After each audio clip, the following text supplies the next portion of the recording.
अरे आ गए हैं आप, थोड़ा अच्छे से साफ करना, काफी दिनों से यहाँ पे सफाई नहीं हुई है। हाँ कर ही रही हूँ साहब। अरे माँ आप। अरे राहुल बेटा तुम, कैसा है मेरा बच्चा? अरे मैं तो अच्छा हूँ, लेकिन आप ये क्या कर रही हैं? आप झाड़ू क्यों लगा रही हैं? बेटा वो सब छोड़, तू यहाँ पे। राहुल ये कौन है? अंकिता, ये मेरी मम्मी है। मम्मी जी, ये आपकी बहू। नमस्ते बेटा, बहू तो बहुत सुंदर है। अरे ओ, तुम ना एक मामूली सी झाड़ू वाली हो तो झाड़ू लगाओ, मेरे साथ ना रिश्ता जोड़ने की कोई जरूरत नहीं है, अपना काम करो यहाँ पे। अंकिता, तू मेरी मुंह बोली माँ है, तुम उनके साथ कैसे बात कर रही हो? राहुल तुम्हारी मुंह बोली माँ है ना, सगी तो माँ नहीं है ना। और ऐसे पता नहीं तुम कितने लोगों से रिश्ता रखते हो, मैं सबसे फिर ऐसे ही रिश्ते निभाती रहूं क्या? अंकिता, वो मेरे लिए सगी माँ से भी बढ़कर है। नहीं नहीं कोई बात नहीं बेटा, मैं बहू की बात का कोई बुरा नहीं मान रही। राहुल इनको समझा दो, ये मेरे को फिर से बहू बहू कर रही है, मैं इनकी बहू नहीं हूँ। तुम थोड़ी देर चुप रहोगी?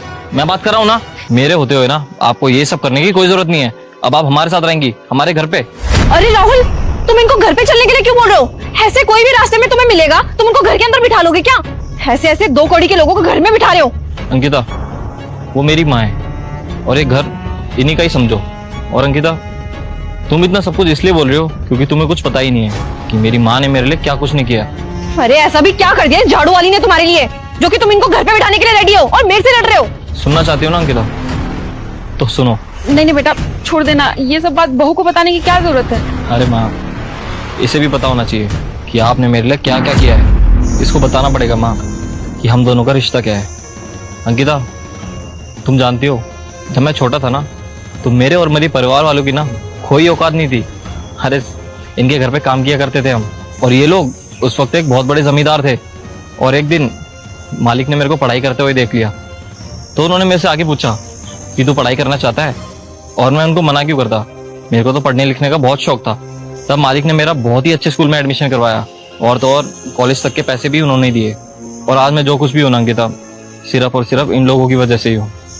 और तुम भी मेरे को इन्हीं की वजह से मिली हो, वरना आज मैं कहीं झाड़ू पोछा कर रहा होता। लेकिन माँ की ऐसी हालत देखकर मेरा दिल बहुत दुख रहा है अंकिता। और अंकिता, इन्होंने मेरे को अपने बेटे से भी बढ़कर प्यार दिया है, तो मैं इनकी हालत देखकर उनको ऐसे कैसे छोड़ सकता हूँ अंकिता? और इतनी मुसीबत में इनकी मैं मदद नहीं करूंगा तो कौन करेगा अंकिता? नहीं नहीं बेटा, मैंने तेरे लिए ये सब इसलिए नहीं किया था कि तू आगे चलकर मेरा सहारा बने। मैंने तेरी मदद इसलिए की थी ना कि मैंने शुरू से ही देख लिया था कि तू बहुत काबिल है, पढ़ने लिखने में बहुत मन लगता है तेरा। मैंने इसलिए तेरी मदद की थी। माँ, मैंने जाने अनजाने में आपको बहुत कुछ सुना दिया, मुझे तो पता ही नहीं था कि आपने इनके लिए इतना सब कुछ किया है। और देखना मैंने कितना कुछ सुना दिया आपको, प्लीज मुझे माफ कर दीजिए ना, और प्लीज हमारे साथ घर में चलिए। नहीं नहीं बेटा, मैं तुम लोगों के साथ यहाँ कैसे रह सकती? देखिए माँ, अब तो आपकी बहू ने भी आपको बोल दिया, अब आपको झाड़ू वाड़ू